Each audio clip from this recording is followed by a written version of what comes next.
What's up, Clover Hill baseball parents? Coach Moon here with your October video newsletter. Sorry we're a few days late, actually half a month late, but it's been a little bit busy around here, I'm sure you understand. But I finally got it out, and we're going to go ahead and give you guys a couple messages here to chew on for not 15 minutes, but hopefully about 5 or so.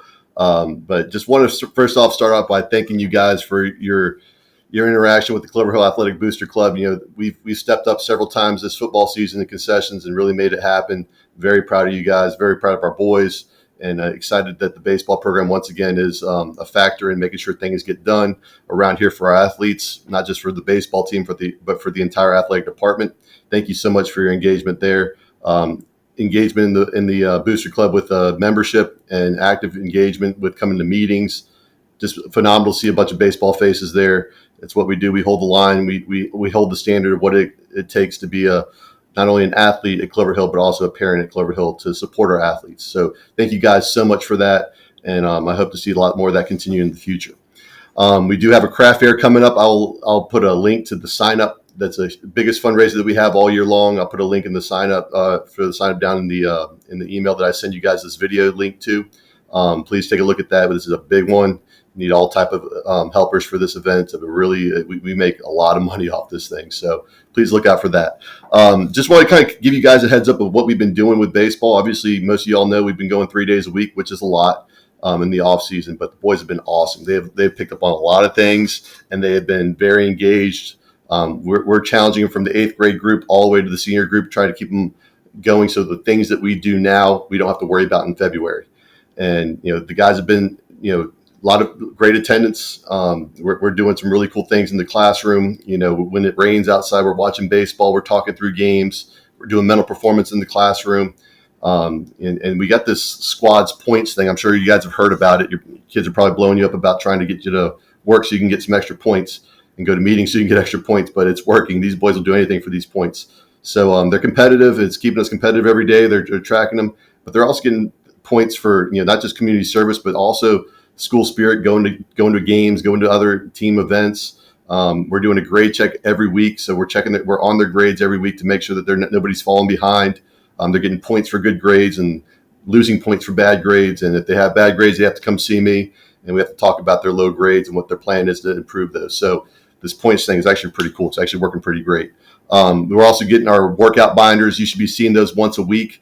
Hopefully, if your child's having you sign off, I just want you guys to look over, see what they're doing, so you're aware of what they're doing physically in the weight room. Make sure they're not doing too much. I want you guys to have some say in that as well. I also made those journals. Journals are great. They have been going awesome. I've been doing it myself. My daughter's doing one now. I got her doing it. She had a rough day one day, and I went straight to the journal idea and made her a 9-year-old little girl journal. So the journals are awesome. If you want one, let me know. I got plenty of extras. If you want to do it with your son, let me know. I'll make sure you get that. But, they also listen to a podcast every morning called The Hard 90. If you've heard it already, it's amazing. It's a baseball-specific mental performance mindset podcast. And they actually got a folder where they, instead of doing discussion board on the computer, I found it might be a little easier for them to practice those writing skills as well. So a lot of great stuff happening in the classroom.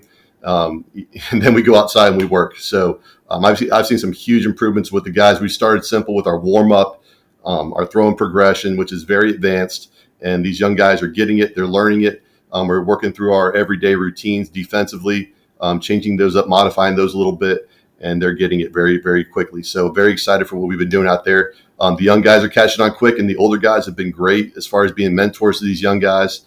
And not many programs do that where they work together to build this. And we're kind of getting to a point now we're going to start probably breaking up the varsity, if you will, quote unquote, varsity group, the older group, stay together so we can have like a varsity practice and then have a JV type practice, younger guys practice as well. So we're trying to adjust the group so they're even, so that I can have a quality practice with the varsity guys, and the JV guys can have a quality practice as well.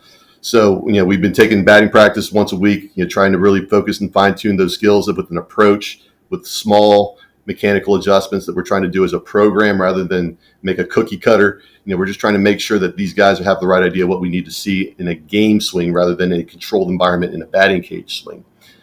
So they're learning the type of mechanical things that need to happen in game.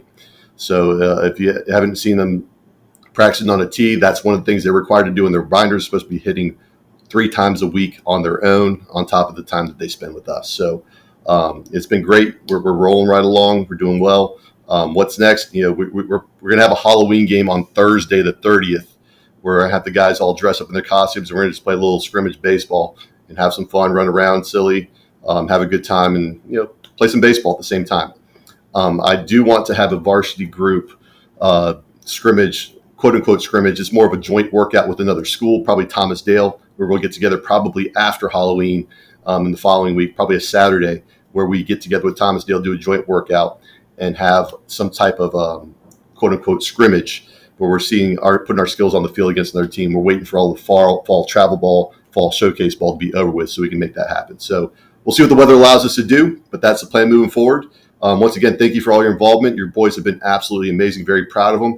We're going to keep grinding, keep working. That's the plan. So that's the October newsletter. We will talk to you next time.